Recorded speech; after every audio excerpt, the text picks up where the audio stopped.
नमस्ते मित्रों, मैं राव चौधरी आप सभी का student activity board YouTube channel में स्वागत करता हूँ। मित्रों, पढ़ाई का असली मज़ा है सबके साथ, सबका मतलब स्टूडेंट एक्टिविटी बोर्ड।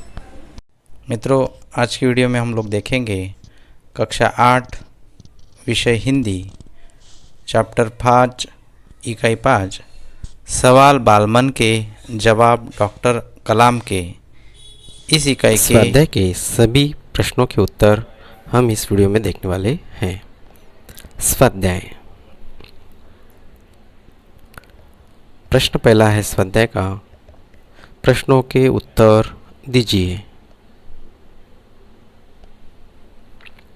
प्रश्न पहला उसमें है, पढ़े हुए से देखा हुआ ज़्यादा याद रह जाता है, क्यों? उत्तर है, देखे हुए दृश्य का चित्र मस्तिष्क में जो क्या त्यों अंकित हो जाता है। पढ़ने से केवल मन में काल्पनिक चित्र बनता है। काल्पनिक कल्पना में वह सच्चाई नहीं होती है जो यथार्थ में होती है, इसलिए पढ़े हुए से देखा हुआ देर तक याद रह जाता है। प्रश्न क्रमांक 2, भाषा के विषय में डॉक्टर कलाम ने क्या बताया? भाषा के विषय में डॉक्टर कलाम ने अपने विचार क्या बताए? उत्तर है, डॉक्टर कलाम ने माध्यमिक शिक्षा की पढ़ाई मातृभाषा में की थी। कॉलेज और आगे की शिक्षा में उनकी पढ़ाई का माध्यम अंग्रेजी भाषा थी। कलाम के विचार से कॉलेज की पढ़ाई भी मातृभाषा के माध्यम से होनी चाहिए। इसका कारण यह है कि विद्यार्थी अपनी मातृभाषा में ही सोचता है, इसलिए मातृभाषा में ही अपनी बात आसानी से प्रकट कर सकता है। फिर भी विश्व के दूसरे देशों से संपर्क कायम करने के लिए वे अंग्रेजी का ज्ञान आवश्यक मानते हैं। प्रश्न तीसरा है, चिराग जैन के सवाल का जवाब डॉक्टर कलाम ने क्या दिया? उत्तर है, चिराग जैन ने पूछा था कि आज देश के सामने सबसे बड़ी चुनौती क्या है?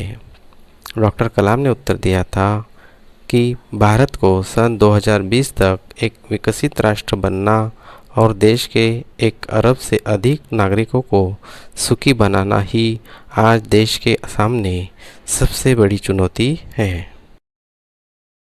प्रश्न 4, राष्ट्र विकास में महिलाओं का क्या योगदान? उत्तर है, राष्ट्र विकास में महिलाओं की भूमिका पुरुषों के समान ही है। शैक्षिक और औद्योगिक प्रवृत्तियों में आज महिलाएं बढ़ चढ़कर हिस्सा ले रही है। सशस्त्र सेनाओं में भी पुरुषों के समान ही महिलाओं की नियुक्ति की होती है। देश की तीनों सेनाओं में पर्याप्त महिला अधिकारी है। सेना के लिए विभिन्न उपकरण बनाने में भी महिलाएं काम कर रही है। इस प्रकार राष्ट्र विकास में महिलाओं का बहुमूल्य योगदान है। प्रश्न क्रमांक 5, किसी भी देश के लिए सेना का क्या महत्व है? उत्तर है, सेना किसी भी देश का अनिवार्य अंग है। सेना शत्रुओं के आक्रमण से देश की रक्षा करती है। देश में कहीं विद्रोह होने पर सेना उसे दबाती है। देश में आतंकवादी घुस आए हो और पुलिस उनसे निपटने में सक्षम न हो तो सेना के जवान ही उनसे निपटते हैं।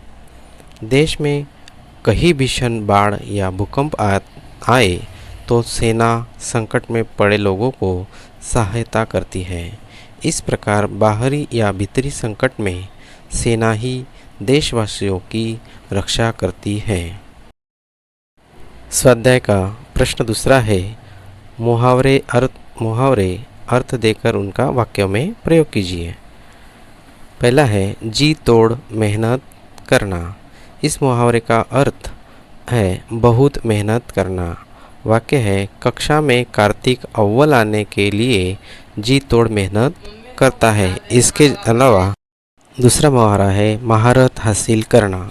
अर्थ है योग्यता प्राप्त करना। वाक्य इस प्रकार बनाएंगे, देश के नाम हर शहीद हुए जवानों ने आज महारत हासिल कर ली। प्रश्न क्रमांक तीसरा है, रूपरेखा के आधार पर कहानी लिखिए। यहाँ पर एक रूपरेखा दी हुई है, उसके आधार पर हमें कहानी लिखनी है। देखिए, किसी गांव में एक बार एक ब्राह्मण स्त्री अपने छोटे बच्चे के साथ रहा करती थी। उसने अपने घर में एक नेवला भी पाल रखा था। एक बार स्त्री घर पर बच्चे और नेवले को छोड़कर पानी भरने के लिए चली गई। कुछ देर बाद वह पानी भर के लौटी तो देखा कि नेवले के मुख पर खून लगा था, जिसे देखकर स्त्री को लगा कि उसने अब उसके बच्चे को खा लिया। तो उसने आव देखा ना ताव, बस 2 पानी का घड़ा नेवले के ऊपर पटक दिया और वो मर गया।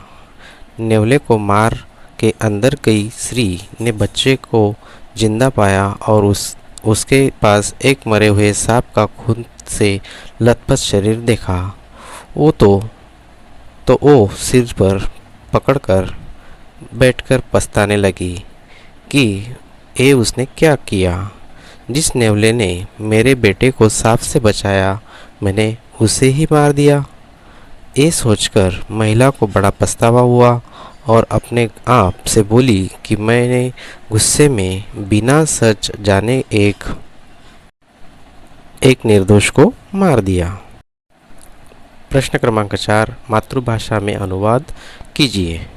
यहाँ पर हमें एक परिच्छेद दिया हुआ है, उस परिच्छेद का हमें अपनी मातृभाषा में अनुवाद करना है।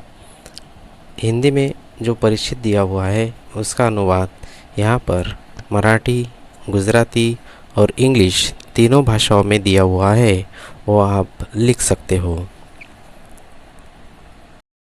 अपने स्कूल के माध्यम के अनुसार अपनी अपनी मातृभाषा में आप अपनी कॉपी में लिखना है। मराठी स्कूल तो मराठी मातृभाषा, हिंदी स्कूल तो हिंदी मातृभाषा, गुजराती स्कूल होगी तो गुजराती मातृभाषा में लिखना है, और इंग्लिश मीडियम की स्कूल होगी तो उन्होंने इंग्लिश मीडियम की जो परिच्छेद है वो लिखना है।